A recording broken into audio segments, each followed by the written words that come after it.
Hey, welcome to the Mentored Engineer. We're back here at our Widow's Revenge roller coaster in our backyard. We have a problem when we start trying to launch the cart. As soon as I start up the engine, the cart just rolls back. So it needs something to hold it in place when we get everything ready to launch, and then we launch when we're ready, not when the cart's ready. All right, so what we've done here is this is the fourth iteration of this braking system, but it's a very simple brake. There's a bar here. Pulls up and it latches into place, and then it holds it there. Catch cart can pull all day. It'll stall at the engine before it ever moves, and then when we're ready, this will drop out of place. It's powered by an electric solenoid. Boom, right here. Buy these on Amazon, they're like 20 bucks. Awesome. Anyway, it's a little solenoid. It's got 3/8 of an inch of movement. Works on 12 volts. Pretty spectacular.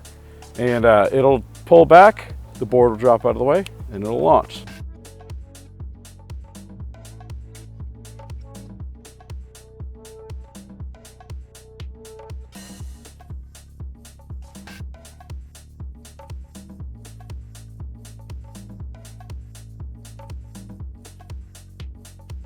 Hey, we're on the other side of the coaster right here. This is actually the spike that the cart goes up. So we're standing kind of under it. Now when you're operating it, you'll be back here, so you'll be several feet away. I guess you could do something stupid like this, but just don't be stupid, okay?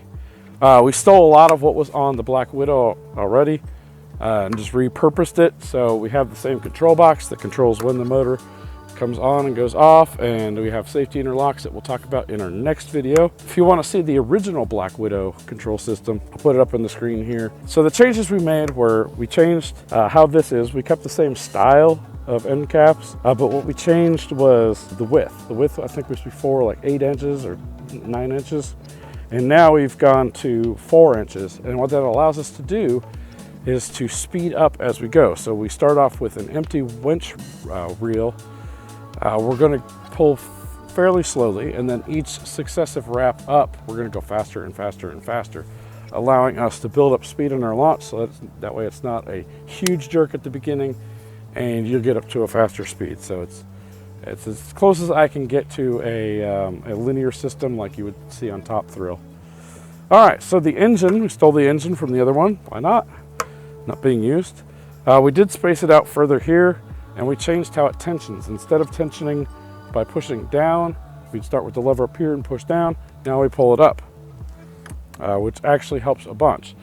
Now the first thing right here is as soon as you pull this up, it's got a micro switch right here that senses and will release the brake system. And then we have a gap in between releasing the brake system and actually being able to tension it. So we can actually still feather it in. We can visually see if the brake is released before we put the tension on it. If the brake doesn't release and we put tension, it'll stall at the engine, put a lot of stress on everything. So we don't necessarily want to do that.